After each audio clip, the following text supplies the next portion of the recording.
और जनाब अब कुछ बात कर लेते हैं बच्चा पार्टी की। तो ईद उल अज़हा में एक रोज बाकी रह गया है और बच्चों ने आज का पूरा दिन अपने जानवर के साथ गुजारने की ठान ली है। बच्चे अपने जानवर की खूब खातिरदारी कर रहे हैं और उनको टहला रहे हैं, उनके साथ सेल्फियां भी लेने में मसरूफ दिखाई दे रहे हैं। मजीद क्या तफसीलात हैं जानेंगे डॉन न्यूज के नुमाइंदे शफी बलोच से। शफी बलोच बताएगा बच्चा पार्टी किस तरह से अपने जानवरों की खिदमत कर रही है। जी, सुन्नत इब्राहिमी की पैरवी करते हुए मुसलमानों की जानिब से जो है वो जानवर जो है वो ज़िबा किया जा रहा है। इस हवाले से मुख्तलिफ इलाकों में जो हम देखते हैं कि मुल्क भर में बल्कि जो है वो मुसलमानों की जानिब से जो है वो जानवर जो है वो ख़रीदे गए, रखे गए और इनका ख़ास ख्याल रखा जाता है। और ख़ास कर इन बच्चों को जो है वो इन जानवरों से काफ़ी लगाव होता है।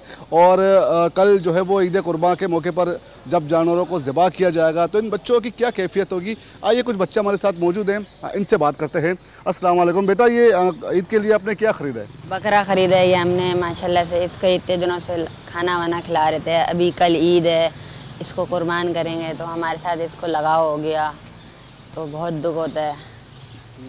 अच्छा, हमारे साथ एक और भी बच्चा मौजूद है और माशाल्लाह बेटा आपने ईद के लिए ये मतलब क्या कुर्बान करेंगे कल अभी?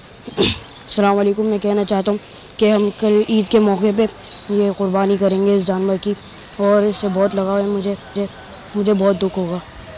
ये आपने सुना, बिल्कुल यही सूरत हाल हमें हर जगह जो है वो यही सूरत हाल देखी जाती है।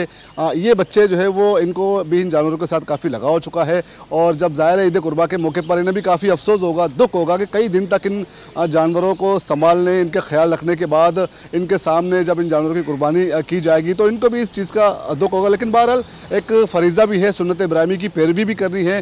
तो ईद कुर्बा ये जो है वो नाम ही कुर्बानी का है। तो ये बच्चे भी अपने सामने इन जानवरों को जब ज़िबा होते हुए देखेंगे तो इनको भी काफ़ी इसका जो है वो अफसोस होगा। जी शफी बलोच।